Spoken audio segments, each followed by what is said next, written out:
We broadcast diverse international content from Europe, Asia, Africa, and now right here in the USA. Watch us via Roku on your smart TV. Download the Millennium TV app from the App Store to stream our shows anywhere, anytime. Millennium TV.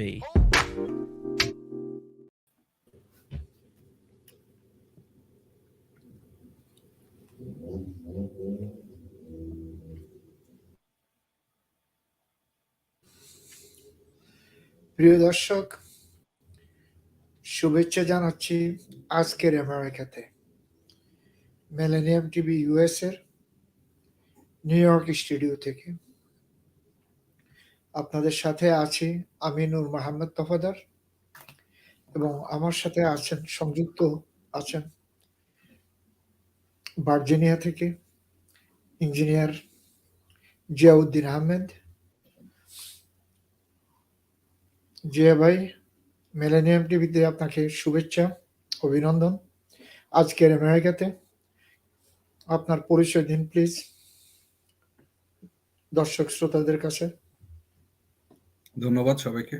ধন্যবাদ doctor Tafadar ভাই, mister doctor নূর মোহাম্মদ তফাদার। আমি জিয়াউদ্দিন আহমেদ, আপনাদের সাথে millennium টিভিতে যুক্ত হতে পেরে অত্যন্ত ভালো লাগতেছে এবং আমি ভার্জিনিয়াতে বসে এই লাইভটাতে যুক্ত হয়েছি। পাশাপাশি আমি মিলেনিয়াম টিভির ইঞ্জিনিয়ার খালেক এবং অন্যান্য যারা কলা কুশলী আছেন সবাইকে আমার ধন্যবাদ জানাই। ধন্যবাদ। ধন্যবাদ আপনাকে ভাই। যে ভাই দেখুন, আমাদের আজকের আলোচনা বিষয় হবে মানব সভ্যতায় আমরা কোথায়। বিশ্ব জাতি 8 বিলিয়ন পিপল তাকিয়ে আছে মানব সভ্যতার দিকে। যে দেশগুলো সভ্যতার কথা বলে, যে দেশগুলো ডেমোক্রেসির কথা বলে, তারা আজকে কোথায় আর সারা পৃথিবী কোথায়, এই সম্পর্কে কিছু বলতে পারেন?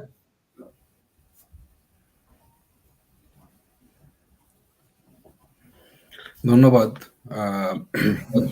ডক্টর তফাদার মোহাম্মদ নূর ভাই। আপনি একটি প্রশ্ন করেছেন, সেটা ব্যাপ্তিটা অনেক বিশাল। আসলে কোন দিক থেকে শুরু করব বর্তমান এই অস্থির পৃথিবীতে, সেটা নিয়েই আমি ভাবতেছি। আমরা যদি পৃথিবীর উত্তর থেকে দক্ষিণে, পূর্ব থেকে পশ্চিমে সব দিকে তাকাই, পৃথিবীর সব জায়গাতে একটি অস্থিরতা বিরাজ করতেছে এবং সে অস্থিরতা কোনো অংশেই, পৃথিবীর কোনো অংশতেই সেটার কোনো কম বা সেটা প্রশমনের সম্ভাবনাটা বর্তমানে দেখা যাচ্ছে না। আপনি বলেছেন মানব সভ্যতার কথা। গুহাবাসী মানব একটা যুগ পারিয়ে, বিভিন্ন যুগ পার হয়ে আজকে একটি সভ্য সমাজ, সভ্য বিশ্ব সৃষ্টি করেছে, জ্ঞান বিজ্ঞানে প্রভূত উন্নতি করেছে। কিন্তু বিজ্ঞানের ব্যবহারের চেয়েও আমরা যেটা বেশি দেখতে পাই সেটা হচ্ছে বিজ্ঞানের অপব্যবহার। প্রযুক্তিকে ধ্বংসের কাজে, মানব সভ্যতাকে ধ্বংসের কাছাকাছি নিয়ে গিয়েছে আজকে। গণতন্ত্র এমন একটা ব্যাপার, পৃথিবীতে দুটো ধারা সবসময় চলমান ছিল। একটা হলো সাম্রাজ্যবাদ, আর একটা হলো পেশি শক্তি। সেই প্রস্তর যুগ থেকে মানুষ তার সাম্রাজ্যবাদের নেশায় দিক বিদিক জয় করেছে, বন কেটে সেখানে আলো জ্বালিয়েছে।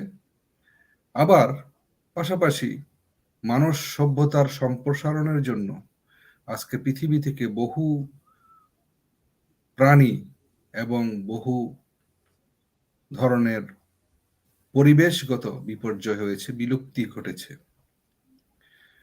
তার মানে এই কথার দ্বারা এটাই দাঁড়ালো যে আমরা মানুষ, আমরা গড়তেও পারি, আমরা ধ্বংসও করতে পারি। মানুষ যখন মানুষ থাকে তখন পৃথিবীটা সুন্দর হয়। মানুষ যখন অত্যাচারী হয়ে উঠে, আগ্রাসী হয়ে উঠে তার পরিবারে, সমাজে, রাষ্ট্রে, তখন পৃথিবীতে অশান্তির সৃষ্টি হয়। মানুষ যখন তার মত প্রকাশ করতে পারে না, নিজের স্বাধীনতার উপরে হস্তক্ষেপ চলে আসে, বেশি শক্তি নেমে আসে, তখন মানুষ বিদ্রোহী হয়ে ওঠে। মানুষ তখন তার ক্ষোভের স্ফুলিঙ্গ দাবানলের মতো চারদিকে ছড়িয়ে দেয়। আপনি এবং আমরা জানি যে মানুষ সঙ্গবদ্ধ জীব। মানুষের প্রাণী সত্তার ভিতরে আমরা দেখি মানুষ সঙ্গবদ্ধভাবে বসবাস করে এবং সঙ্গবদ্ধভাবে সিদ্ধান্ত নেয়। সেই সব সিদ্ধান্তগুলো পরবর্তীতে বিভিন্ন কাঠামো মানুষের সভ্যতার জন্য তৈরি করে থাকে। পারিবারিক কাঠামো, সামাজিক কাঠামো। সামাজিক কাঠামোর মধ্যে আমরা দেখতে পারি যে সমাজের একজন সমাজপতি থাকে, একটা পঞ্চায়েত থাকে। কিন্তু এই লক্ষ্যটা ছিল মানুষকে যাতে আরো সুখ শান্তি দিতে পারে। কিন্তু যখনই সেখানে দুর্বৃত্তায়ন ঘটে, যখনই সেখানে মোড়লের আবির্ভাব ঘটে, যখনই সেখানে ব্যক্তি স্বার্থের উপরে মানুষের স্বার্থ পদদলিত করে, ব্যক্তি স্বার্থ উপরে চলে আসে, তখন সেখানে শান্তির বদলে অশান্তি নেমে আসে। পৃথিবীতে বর্তমানে যে শক্তিধর দেশগুলো আছে, এই শক্তিধর দেশগুলো তৈরির পিছনে একটা ইতিহাস জড়িয়ে আছে। পৃথিবীর সবচেয়ে শক্তিধর রাষ্ট্র যদি আমেরিকাকে বলা হয়, সে আমেরিকাও একসময় ব্রিটিশ সাম্রাজ্যের অন্তর্গত ছিল এবং সেখান থেকে তারা গৃহযুদ্ধ এবং নানা চড়াই উতরাই পেরিয়ে বিভাজন থেকে আবার ঐক্যবদ্ধ হয়ে ইউনাইটেড স্টেট হয়েছে। আমরা সব ইতিহাস জানি, এক কথায় শুধু এতটুকু ছোট করে বললাম। তার মানে হলো যে সাম্রাজ্যবাদ যে শব্দটা, সেটা গণতন্ত্রের শত্রু। গণতন্ত্র হচ্ছে এমন একটা ব্যাপার যেখানে মানুষের মত এবং পথ চলার স্বাধীনতা থাকবে। মানুষ জন্মগতভাবে স্বাধীন। মানুষ কোনো শিকড় নিয়ে জন্মায় না। মানুষ তার পিতামাতার মাধ্যমে পৃথিবীতে এসে তারপরে সে স্বাধীন চেতা মানুষ হিসেবে তার আত্মপরিচয় ঘটে। কিন্তু সেখান থেকে যখন মানুষ দেখতে পায় যে তার যে মৌলিক ব্যাপারগুলো, অধিকারগুলো থেকে সে যখন বঞ্চিত, যখন তার যে মত প্রকাশ, পথ চলার যে স্বাধীনতা, সেটা যখন ভুলুণ্ঠিত হয়, তখনই মানুষ বিদ্রোহী হয়ে ওঠে এবং একাধারে তখন মানুষ যুদ্ধে লিপ্ত হয়। যুদ্ধ এবং শান্তি, পৃথিবীতে এই দুটো শব্দ সবচেয়ে বেশি মনে উচ্চারিত হয়েছে। যেখানেই যুদ্ধ সেখানেই শান্তি, আর যেখানে শান্তি ছিল সেখানেই যুদ্ধ হয়ে যায়। মানুষের ভিতরে এক ধরনের অসুর, এক ধরনের দানব যে বাস করে, সেই দানবের যেখানে অভ্যুত্থান ঘটে, সে দানবকে আবার মানুষই সভ্যতার মাধ্যমে মানুষই তাকে আবার পরাহত করে সত্য মিথ্যার একটা দেওয়াল টেনে দেয়। এবং প্রতিটা ক্ষেত্রেই আমরা যদি দেখি যে সাম্রাজ্যবাদ বিজয়ী হয়েছে না, মানুষ সভ্যতা বিজয় হয়েছে, মানুষের সভ্যতা মানুষেরই বিজয় হয়েছে। পৃথিবীর মহাপরাক্রমশালী যত সব সাম্রাজ্য, যত সব সম্রাট, রাজাধিরাজ আমরা দেখে থাকি, যারা নাকি একটা পর্যায়ে অত্যাচারী হয়ে উঠে একটা বংশ পরম্পরায় মানব জাতিকে তাদের সেবাদাস হিসেবে নিয়োগ করে, তারা প্রত্যেকে কিন্তু আজকে পৃথিবীতে নেই। আর পৃথিবীতে কিন্তু সব জায়গাতেই শান্তিকামী মানুষ আছে বিধায় পৃথিবীটি এখনো একটি সুন্দর গ্রহ, যেখানে আমরা আলো বাতাস নিয়ে প্রতিদিন সূর্য উদয় থেকে সূর্যাস্ত পর্যন্ত নতুন দিনের স্বপ্ন দেখি। ধন্যবাদ। অশেষ ধন্যবাদ আপনাকে, অশেষ ধন্যবাদ। বিশ্বের জাতি, গোষ্ঠী, ধর্ম হিসেবে আমরা অলমোস্ট 8 বিলিয়ন জনসংখ্যা বাস করি। আদম এবং হাওয়া থেকে এসে আজ আমরা ৮ বিলিয়ন। আমরা কেহ কালো, কেহ সাদা, কেহ নীল, কেহ সবুজ, কেহ লম্বা, কেহ উঁচু, কেহ খাটো, কেহ মিডিয়াম। ব্লাড তো একই, কিন্তু এই যে সারা বিশ্বে আপনার ধর্মের নামে যে ব্যবসা চলছে, এই ব্যবসা তো 19 সেঞ্চুরিতে এসে এই ব্যবসাটা শুরু হলো। তার আগে কিন্তু এটা ছিল না। তার আগে বিভিন্ন গোত্র বংশ নিয়ে তারা যুদ্ধ হয়েছে। যুদ্ধ যে হয় নাই তা না, যুদ্ধ হয়েছে, কিন্তু ১৪০০ বৎসর আগে বা ১৫০০ বৎসর আগেও রাসূল পাক সাল্লাল্লাহু আলাইহি ওয়াসাল্লামের আমলেও যুদ্ধ হয়েছে ধর্ম নিয়ে, তাই না? কিন্তু ওই ধরনের যুদ্ধ তো বর্তমান যুগে নাই। বর্তমান যুগে ছোট্ট করে বলি, যুদ্ধ করে সাম্রাজ্যবাদ দেশগুলো তাদের, যেমন আমরা যে দেশে বাস করি, United states of America, industrialist country বলে, কিন্তু তাদের একমাত্র পুঁজি হলো আর্মস, এমিনিশন, ফাইটার জেট, এগুলো বিক্রি করা। তারা যুদ্ধ লাগিয়ে দেয়, কেউ না কেউ যুদ্ধ লাগিয়ে দেয়, তারা এগুলা বিক্রি করে। তারা তো যুদ্ধ করে না, তারা হচ্ছে বিক্রিদাতা। এবং অনেক দেশে গিয়ে তারা যুদ্ধও করে, বহু দেশে গিয়ে তারা যুদ্ধও করছে, ঠগেও আসছে। এখন যেভাবে যুদ্ধ চলছে বর্তমানে, এই সম্পর্কে কিছু বলা যায়, বলতে পারবেন? এটা কি ধন্যবাদ। ধর্মের যুদ্ধ, ধর্মের যুদ্ধ না অর্থের যুদ্ধ? ধন্যবাদ আপনাকে। আমি অনেকগুলো পয়েন্ট আপনার এটাকে প্রশ্ন হিসেবে আপনার এই কথার যদি সারাংশ এটা দাঁড়ায় যে আপনি বলেছেন আমরা ৮ বিলিয়ন জনগোষ্ঠী আমরা আছি। আমরা কেউ সাদা, কেউ কালো, একেকজন একেক জাতিসত্তা থেকে তৈরি। গোত্র ভেদে ভিন্নতা আছে মানুষের। একেক জাতি একেক রকম। সারা বিশ্বে অশান্তি ছড়িয়ে আছে, যুদ্ধ কি রাজনৈতিক নাকি ধর্মীয়। এবং এর বাইরে পৃথিবীতে বড় বড় যে যুদ্ধগুলো হয়েছে সেগুলো কি মূলত রাজনৈতিক যুদ্ধ ছিল না ধর্মযুদ্ধ ছিল? তো পৃথিবীতে মানুষের ধর্মীয় যে ব্যাপারটা, সেটার একটা রুট আছে। পৃথিবীর সব ধর্মেই আদি থেকে বলা হয় যে একজন আদি পিতা এবং একজন আদি মাতা আছেন, আদম, হাওয়া, অ্যাডাম, ইভ। এবং সেখান থেকেই পৃথিবীটা বহু জাতিতে বিন্যস্ত করেছেন আমাদের মহান স্রষ্টা আল্লাহ রাব্বুল আলামিন। আমারও একটা ধর্মীয় বিশ্বাস আছে, সেটা হচ্ছে ইসলাম ধর্ম। আমি একজন মুসলিম। আল্লাহ কোরআনে বলেছেন যে আমি বহু জাতি এবং বহু ভাষায় তোমাদেরকে ভিন্নতা দিয়েছি, তৈরি করেছি, যাতে তোমরা একে অপরকে জানতে পারো। এই ভিন্নতা বিভিন্ন ধরনের যোগসূত্র আবার তৈরি হয়েছে। আবার দেখেন প্রত্যেকটা মানুষের গঠন, আকৃতি, দেখতে, চেহারার অবয়ব একই রকম। মানুষের রক্ত লাল, আপনি যেটা বলেছেন। তাহলে মানুষ কেন যুদ্ধ করে? মানুষ যুদ্ধ করে দুইটো কারণে।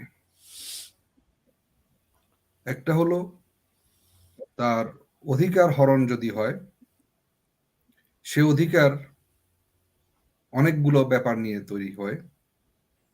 তার ধর্ম, তার জাতি, তার ভাষা, মানুষের মৌলিক স্বকীয়তা এবং মানুষের মৌলিক যেই কর্ম স্পৃহা, মানুষের বেঁচে থাকার পদ্ধতি এবং মানুষের বেঁচে থাকার যে জীবিকা, সেখানে যখন কোনো ধরনের ব্যত্যয় ঘটে, কোনো ধরনের ম্যাসিভ চেঞ্জ কেউ করতে চায়, তখনই যুদ্ধের সূত্রপাত হয় এবং যারা করতে যায় তারাই আগ্রাসী হয়, আর যারা নিপীড়িত হয় তারাই একসময় বিজয়ী হয়ে থাকে। সেই নিপীড়িত জাতিগুলো যখন আবার একটা স্থিরতার মধ্যে চলে আসে, তখন সেখানে আবার কোনো একটা যুদ্ধের ডামাডোল বেজে ওঠে। পৃথিবীর সৃষ্টি সূচনা লগ্ন থেকে পৃথিবীতে আধিপত্যবাদ একসময় ছিল ভূমি, এবং অনেক ধরনের আধিপত্যবাদ নিয়ে তৈরি হয়েছে। আমরা যদি দেখি যে কিছু মানুষ আছে যারা বেশ সংগঠক, প্রাচীনকাল থেকে আমরা যদি হ্যাঁ, খুব বেশি দূরে না যাই,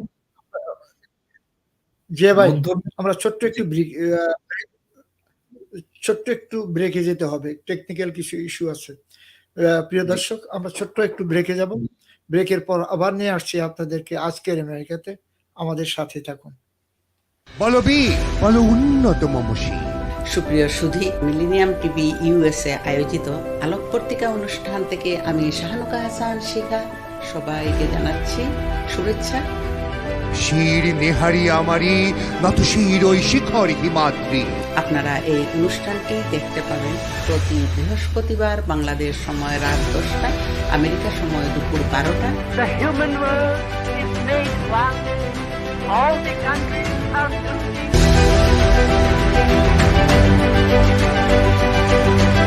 অনুষ্ঠানটি প্রচার হবে সকল অ্যান্ড্রয়েড, iOS ডিভাইস এবং Roku, Amazon, Apple TV, globally, Horizon satellite এবং সকল স্মার্ট টিভি থেকে। Website www.millenniumtvusa.com। অনেকগুলো আপনার এই I'm Nasrin Mosnu, immigration attorney. I was born and raised here in New York City. I have been working at various immigration firms since I was a teenager, including with my father. I'm passionate and dedicated about immigration. I am committed to provide my clients with nothing but the best. আমরা asylum office, immigration court সহ যুক্তরাষ্ট্রের 50টি state ও বাংলাদেশ কনসুলেটে আপনাদের আইনগত সহায়তার নিশ্চয়তা দিচ্ছি। Please come and take advantage of our excellent legal services. Our initial consultations are always free. প্রিয় দর্শক, স্বাগত জানাচ্ছি সরাসরি সম্প্রচারিত মিলেনিয়াম টিভির বিশেষ আয়োজন নবীন নক্ষত্র অনুষ্ঠানে। প্রবীণদের পরে নবীনরাই আমাদের দেশের উজ্জ্বল নক্ষত্র। এই অনুষ্ঠানে প্রবীণদের মাধ্যমে আমরা নবীনদের কি করণীয় সে সম্পর্কে জানার চেষ্টা করে থাকি। অনুষ্ঠানটি প্রচারিত হয় প্রতি বৃহস্পতিবার যুক্তরাষ্ট্র সময় সকাল 11টা এবং বাংলাদেশ সময় রাত 9টা। দেখার আমন্ত্রণ রইল। আমাদের ফেসবুক পেজটিতে অবশ্যই লাইক ও ফলো করুন এবং ইউটিউব চ্যানেলটি সাবস্ক্রাইব করে আমাদের সাথেই থাকুন। ভিজিট করুন www.millenniumtv.org অথবা www.millenniumtvusa.com। মিলেনিয়াম টিভি দেখতে চোখ রাখুন সকল অ্যান্ড্রয়েড ও অ্যাপল ফোনে, এছাড়া Amazon Fire TV, Apple TV, Roku TV ও সকল স্মার্ট টিভিতে। আরও দেখতে পাবেন জাগোবিডি, রেডিয়েন্ট, আইপিটিভি, জাদু সহ সকল মাধ্যমে। এছাড়া মিলেনিয়াম টিভির সম্প্রচারিত হয় হরাইজন স্যাটেলাইটে। আমাদের সাথেই থাকুন। ধন্যবাদ।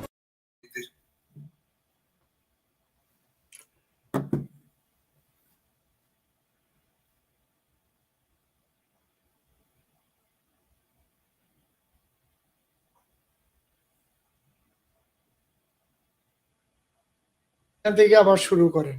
সরি, টেকনিক্যাল অসুবিধা ছিল। এগুলা অনেক সময় স্যাটেলাইটে বা নেটওয়ার্কে অসুবিধা হয়ে দাঁড়ায়।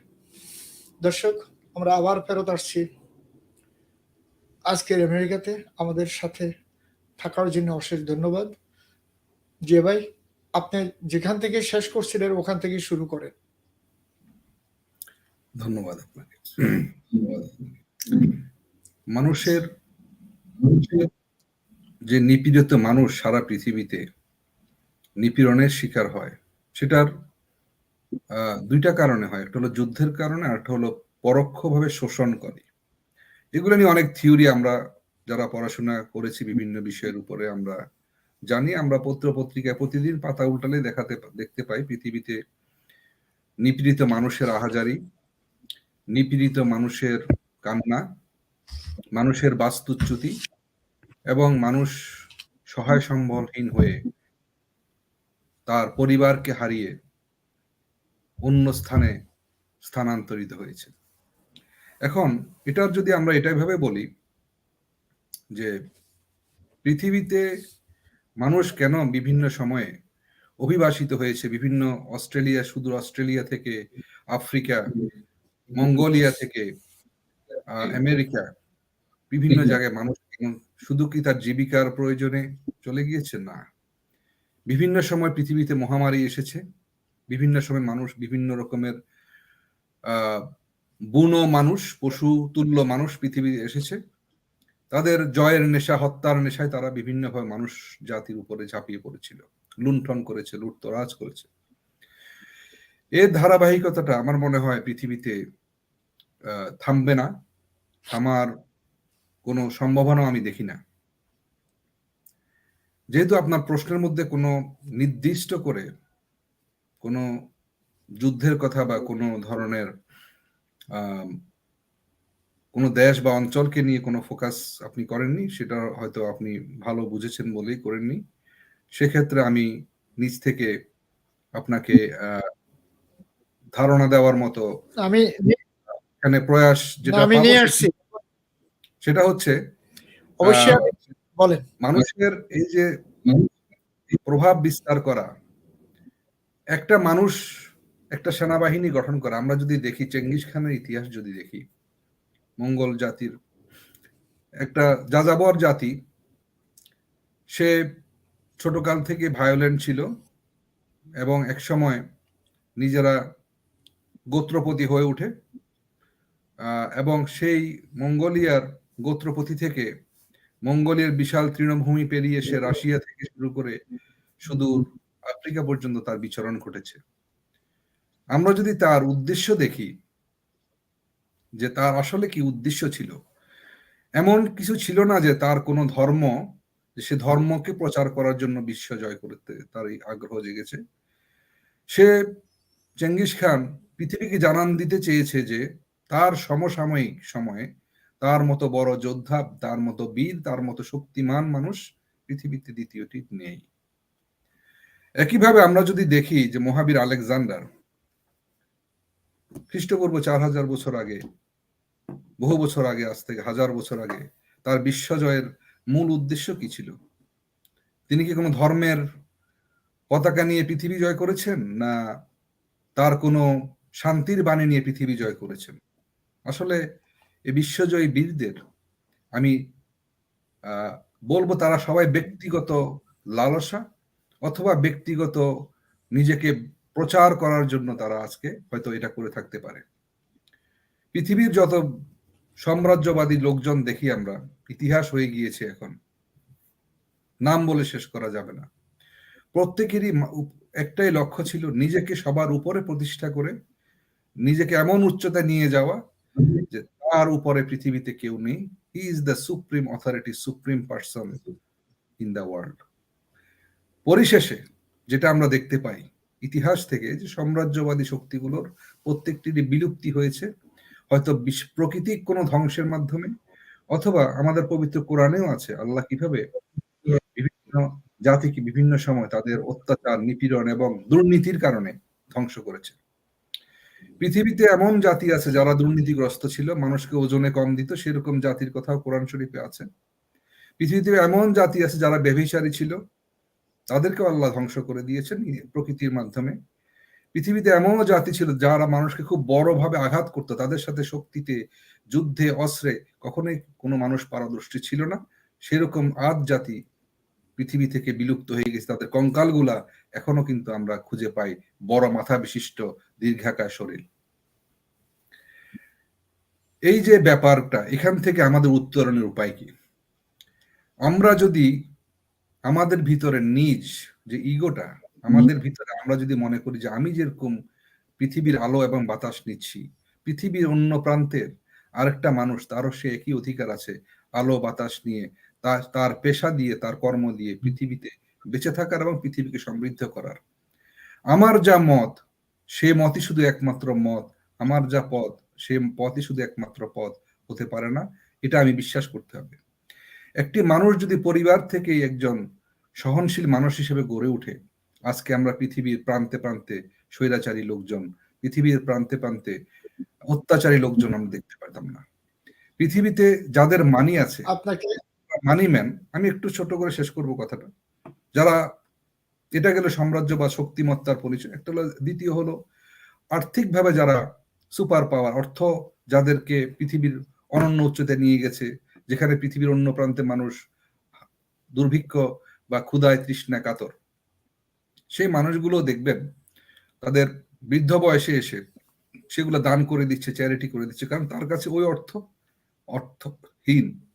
আমরা এটা ভুলে যাই যে আমার গায়ে যদি একটা ব্যথা হয়, কেটে যায়, সেই ব্যথাটা আমার জন্য যে অনুভব, আরেকটা জায়গায় একটা শিশুকে, একটা মানুষকে যখন আমি অত্যাচার করতেছি বা না খাইয়ে রাখতেছি, তার ব্যথাটাও সেরকম। এই যে অনুভব, মানবতা, এই মানবতাটা ফিরিয়ে আনতে হলে আমাদেরকে পারিবারিকভাবে শিক্ষিত করে তুলতে হবে। প্রত্যেকটা শিশুকে জন্ম থেকে শিক্ষা দিতে হবে যে পৃথিবীতে সহনশীলতার সাথে সহাবস্থানের মাধ্যমে গড়ে উঠতে হবে। পৃথিবীতে কোনো স্বৈরাচারী, সাম্রাজ্যবাদী এবং পৃথিবীর ক্ষমতার যে ফর্মুলা, এই ফর্মুলায় যে ভুল ত্রুটিগুলো আছে, এগুলোকে বিলোপ করতে হবে। ধন্যবাদ আপনাকে।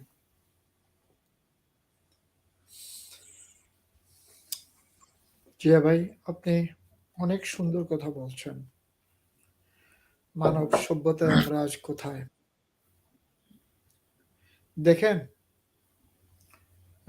কোরআন, যাকে আমরা বাইবেল বলি, জব্বর বা ইনজিল, জব্বর, তাওরাত, সব জায়গায় বলা আছে কোনো অবস্থায় যেন একজন মানুষকে হত্যা করা না হয়।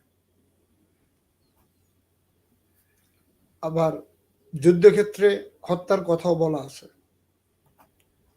সো এই যে আপনি মনে করেন যেখানে মসজিদ আলাস্কা, আল্লাহর ঘর, প্রথম কেবলা আল্লাহর ঘর যেটা ছিল, সেখানে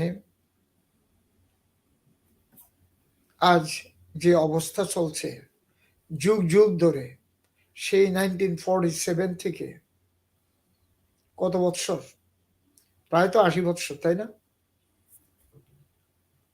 অলমোস্ট এই 47 থেকে এই পর্যন্ত পৃথিবীতে কোনো সভ্য মানুষ আসে নাই, কোনো সভ্য প্রেসিডেন্ট বা প্রাইম মিনিস্টার, কেউ জাগরণ সৃষ্টি হয় নাই যে এই যে লোকগুলো এখানে জ্বলে পড়ে মরছে, এদের উদ্দেশ্যে জাতিগতভাবে হোক, এরা মুসলমান হোক, যাই হোক, এদেরকে নিয়ে কিছু কথা বলা। এরা যে এইভাবে মারা যাচ্ছে, আমরা আরব বিশ্বে এতগুলো দেশ সাইলেন্ট, ন্যাটোভুক্ত দেশ যুদ্ধ করার জন্য প্রস্তুত, এবং তারা মনে করেন মেডিটেরিয়ান সিতে এয়ারফোর্সের, নেভেল এবং এয়ারফোর্সের যুদ্ধ জাহাজও পাঠিয়েছে।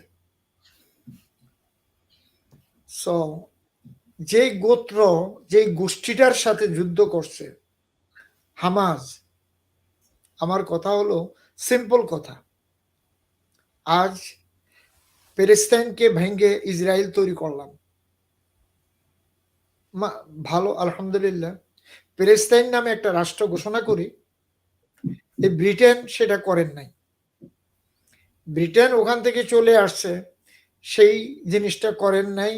কাশ্মীরের মতো ফালিয়া রাখছিলেন, কাশ্মীররা যেমন যুগ যুগ ধরে অত্যাচারিত হয়েছিল, ব্রিটেন সেইভাবে প্যালেস্টাইনকে লিম্বো করে রেখে আসছে। এখন এই ফিলিস্তিনের উপরে যে এইভাবে অত্যাচার অবিচার হচ্ছে, মানব সভ্যতা, কাহর কোনো উদারতা কি এখানে নাই? আসবে না? আল্লাহর তরফ থেকে এটার জন্য কোনো সুরাহ কি আছে? না এই পৃথিবীতে কোনো জাতি গোষ্ঠী এটাকে কোন দিকে নিয়ে যাচ্ছে? কি দেখছেন আপনার আইকনে? ধন্যবাদ। আমি কোন দেশকে উল্লেখ করে বলছি না, আমি ব্রিটেনকে উল্লেখ করে বলছি, কারণ ব্রিটিশ কলোনি ছিল ওই দেশটা জি কোনো এক সময়।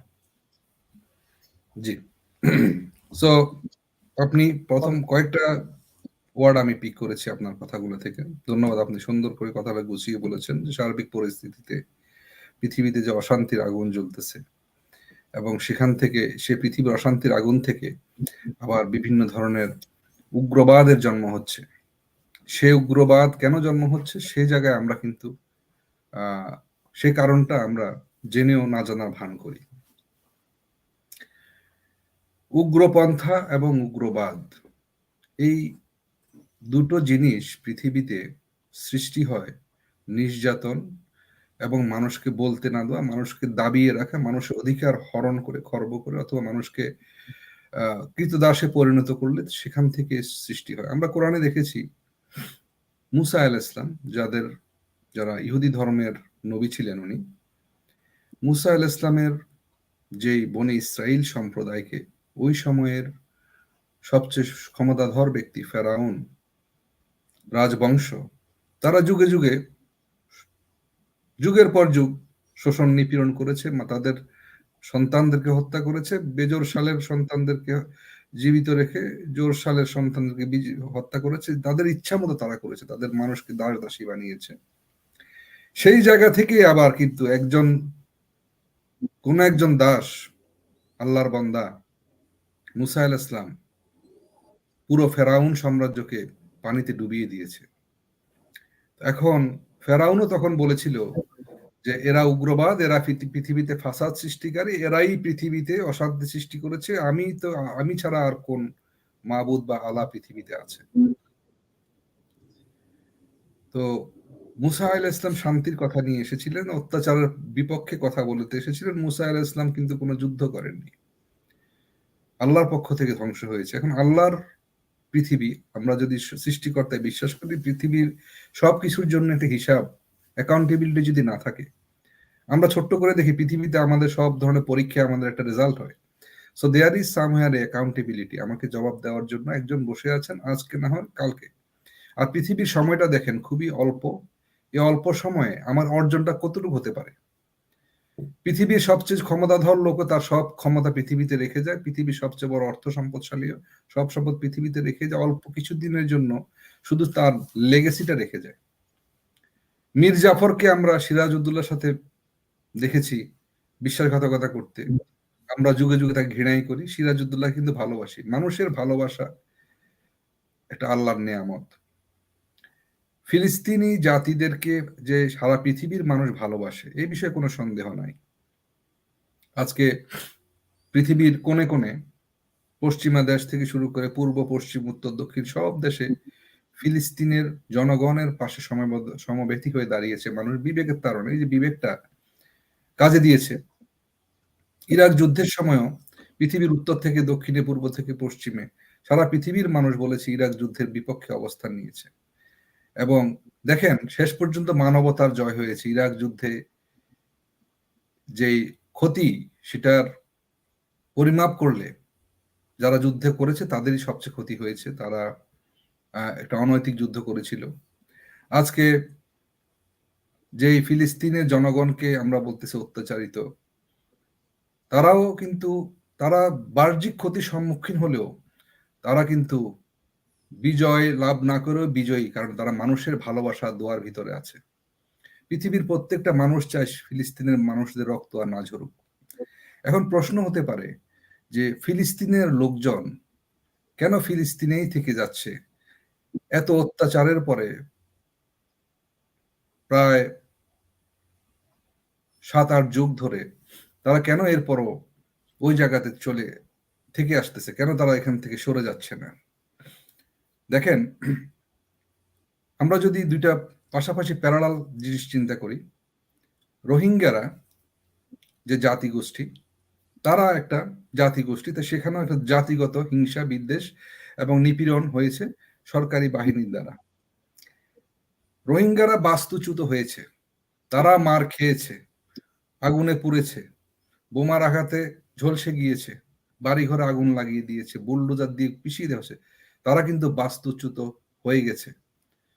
তাহলে একই প্যাটার্নে যদি আমি ফিলিস্তিনকে আনি, ফিলিস্তিন তাদের ভূখণ্ড হারাতে হারাতে 87% ভূখণ্ড তারা হারিয়েছে এবং 13% ভূখণ্ডে তারা আছে, এবং সেই 13%-এর মধ্যেও আবার যে অংশটাতে এখন যুদ্ধ চলতেছে, গাজা স্ট্রিপ, গাজা উপত্যকা, সেই অংশটাতে যে লোকগুলা পড়ে আছে, তারা কেন এত অত্যাচার, এত দিন রাত, তাদের কাছে মৃত্যুটা মনে হচ্ছে সকালে নাস্তার মতো সহজ, তারা বিকালে ঘুমোতে পারবে কিনা তারা জানে না। সেটা একদিন না, অতর্কিত বহু হামলা আমরা দেখেছি বিভিন্ন কারণে, সেটা নৈতিক বা অনৈতিক হোক, কিন্তু যারা হামলা করে তারা একটা যৌক্তিক কারণ দেখায়, আমরা সেই বিতর্কে যাব না। তারা যাচ্ছে না ওই স্থান থেকে এই জন্য যে সারা পৃথিবীর মানবতার যেই প্রদীপ সেটা তারা জাগ্রত রাখতেছে। কিন্তু পৃথিবীতে বিভিন্ন সময়ে 19 শতাব্দীতে, 20 শতাব্দীতে এবং 21 শতাব্দীতে, আমি 3টা শতাব্দীকে যদি সামনে আনি, আমরা 21 শতাব্দীর প্রথম কোয়ার্টারে আছি। 20 শতাব্দীর প্রথম কোয়ার্টারে প্রথম বিশ্বযুদ্ধ হয়েছিল, মিডলে এসে দ্বিতীয় বিশ্বযুদ্ধ হয়েছে, এরপর আরো অনেক জাতিগত নিধন হয়েছে।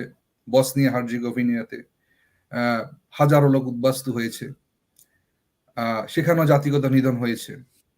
সিরিয়াতে হয়েছে, কুর্দিস্তানে হয়েছে, পৃথিবীর সব জায়গাতে হয়েছে, এবং লোকজন বাস্তুচ্যুত হয়ে, তারা রিফিউজি হয়ে, তারা স্থানান্তরিত হয়ে গিয়েছে। কিন্তু ফিলিস্তিনের লোকজন এত মার খেয়েও সেখানে কেন আছে? আমরা এটাকে যতই বলি যে এটা রাজনৈতিক ভাবে এটা সমাধান হবে, রাজনৈতিক একটা ইস্যু ফিলিস্তিন এবং ইসরায়েল সমস্যা, সেখানে আমি 2টা পয়েন্ট দেই। আমরা যখন ইসরায়েলের কথা বলি, আমরা বলি ইহুদি রাষ্ট্র ইসরায়েল, তাহলে সেখানে রাজনীতি কিন্তু নয়, সেখানে ধর্মের ভিত্তিতে একটি রাষ্ট্র তৈরি হয়েছে, সেই রাষ্ট্রটির নাম হলো ইহুদি রাষ্ট্র ইসরায়েল। এবং পৃথিবীতে ফিলিস্তিনিদের যে ভূমিটা ছিল, সেটা তারা কিছু অংশ কিনে নিয়ে, কিছু অংশ জবরদখল করে বিভিন্ন সময়ে 19 শতাব্দীর 70-এর দশকের দিকে এবং 80-র দশকে অনেকগুলো আরব ইসরায়েল 6টি যুদ্ধ হয়েছে। সেখানেও আরবরা যেহেতু মুসলমান, ইসরায়েল যেহেতু ইহুদি রাষ্ট্র, সেখানে আরব ইসরায়েল যুদ্ধ মানে মুসলমান এবং ইহুদিদের মধ্যে যুদ্ধ হয়েছে। স্বভাবতই তারা জয়লাভ করেছে, তাদের অস্ত্র শক্তি, তাদের ক্ষমতা এবং তাদের যারা যেসব পৃষ্ঠপোষক দেশ ছিল, তারা তাদের সহযোগিতার কারণে জয়লাভ করে আরব রাষ্ট্র ভূমি হারিয়েছে। এসব ইতিহাস আমরা জানি। তো ওখানে যে মসজিদটা আছে, রোহিঙ্গাদের আরাকানে কিন্তু কোনো বাইতুল মুকাদ্দেস বা আল আকসা নেই, বা সিরিয়াতে কোনো আল আকসার মতো মসজিদ নেই, যে সেখান থেকে মানুষ বাস্তুচ্যুত হয়ে আজকে অনেক দেশে চলে গিয়েছে, জার্মানিতে চলে গিয়েছে, বলকানরা বিভিন্ন দেশে চলে গিয়েছে। কিন্তু ফিলিস্তিনিরা কেন যাচ্ছে না? তারা ওই জায়গাতে কেন আছে এত মার খাওয়ার পরেও? তাদের জনসংখ্যা বাড়ে, আবার মেরে মেরে কমে যায়, মার খেয়ে খেয়ে মরে মরে কমে যায়। তারা এই জন্যই ওখানে আছে যে এটা এমন একটা জায়গা, সেটাকে বলা হয় পবিত্র ভূমি। এই জায়গাতে পৃথিবীর বহু সময়ের বহু নবী রাসূলের জন্ম হয়েছে। এইখানে যে মসজিদটা, এই মসজিদের কথা কোরআন শরীফে আছে, সূরা বনী ইসরাইলের মধ্যে প্রথম আয়াতেই আছে, মিনাল মসজিদুল আকসা। সো এই মসজিদে আকসা একটা ওই ইতিহাস আছে। এই মসজিদটা হচ্ছে আল্লাহর মসজিদ, এবং যুগে যুগে যারা আল্লাহর ধর্ম, মনোনীত ধর্ম যেটা, সেটার ফলোয়ার ছিল, তারাই সেটার অধিকারী হয়েছে। মুসলমান ধর্মের পৃথিবীতে সর্বশেষ ধর্ম, সর্বশেষ নবী মুহাম্মদ সাল্লাল্লাহু আলাইহি ওয়াসাল্লামের ধর্ম, সেই মসজিদুল আকসা মুসলমানদের নামাজের জায়গা। ইসরায়েল যখনই কোনো নিপীড়ন করে, তারা মসজিদুল আকসার ফটক বন্ধ করে দেয়, এখনো বৃদ্ধ লোকদেরকে নামাজ পড়তে দেয় সামান্য পরিসরে। তাহলে এটা কোনো রাজনৈতিক ব্যাপার না, এটা হচ্ছে ধর্মীয় ব্যাপার, এটা একটা ধর্মীয় যুদ্ধ। এবং সেখানে এটাকে পলিটিক্যাল একটা কালার দেওয়া হয়েছে, যাতে পৃথিবীর যে 57টি মুসলিম রাষ্ট্র আছে, বা পৃথিবীর যে 1.8 বিলিয়ন, প্রায় 200 কোটি 180 কোটি মুসলমান আছে, তাদেরকে এই বলে বোঝানো যায় যে এটা মূলত একটি যুদ্ধ যেখানে তারা একটা ভূমির মালিকানার জন্য যুদ্ধ করতেছে। তো পৃথিবীতে তো ভূমি অনেক দেশে আছে, আমরা বাংলাদেশ ছোট দেশ হয়ে রোহিঙ্গাদেরকে আশ্রয় দিয়েছি। তাহলে আমার প্রশ্ন হলো, ইহুদিদেরকে দ্বিতীয় বিশ্বযুদ্ধে হিটলারের এই হলোকাস্টের পরে পৃথিবীর পশ্চিমা দেশগুলো তাদের দেশে আশ্রয়, এখন যেরকম জার্মানি অন্তত 10 থেকে 15 লক্ষ, ফ্রান্স প্রায় 8-10 লক্ষ সিরিয়ানকে জায়গা দিয়েছে, তখন তো পুরো ইউরোপ জুড়ে সিরিয়ান এবং বিভিন্ন সময়ের বিভিন্ন দেশের যুদ্ধের যে রিফিউজি, বলকান এরিয়া সহ, না হলেও সেটা কয়েক কোটি ছাড়িয়ে যাবে, এবং সর্বশেষ ইউক্রেন যুদ্ধ। তাহলে ওদেরকে ওখানে আশ্রয় না দিয়ে ওই জায়গাতে কেন একটা দেশ দেওয়া হলো? কারণ হলো এখানে রাজনৈতিকভাবে একটা যুদ্ধ জিয়ে রাখা হবে, এবং সেই যুদ্ধ রাজনৈতিক লেবাস পরিয়ে মূলত ইসলাম ধর্মের যে রাষ্ট্রগুলা ছিল, ইসলামী খেলাফতের সময় যে রাষ্ট্রগুলা ছিল, এবং এই মুসলিম অধ্যুষিত পৃথিবীর যে মধ্যভাগ, পৃথিবীর ভূমধ্যসাগরের সংলগ্ন জায়গাটাকে কিন্তু পৃথিবীর সেন্টার অফ দ্য আর্থ, এটা বৈজ্ঞানিকভাবে প্রমাণিত। সেখানের যে ন্যাচারাল রিসোর্স গুলো আছে সেগুলোও একটা প্রকৃতির দান, আল্লাহর দান নিশ্চয়। তো এই যে অশান্তি, এটা কিন্তু ফিলিস্তিন এবং ইসরায়েলের যুদ্ধকে, ধর্মযুদ্ধকে ছাড়িয়ে মানুষকে একটা বিশ্ব বিবেককে মাথাচাড়া দিয়ে রেখেছে। এই যুদ্ধের যে পজিটিভ দিক, সেটা একমাত্র পজিটিভ দিক হলো যে পৃথিবীর বিশ্ব বিবেক, বিশ্ব সভ্যতা যে এখনো ন্যায়ের পক্ষে আছে, বিশ্ব মানবতা যে এখনো সত্যের পক্ষে আছে, এটাকে সম্পূর্ণভাবে বিভক্ত করে দিয়েছে।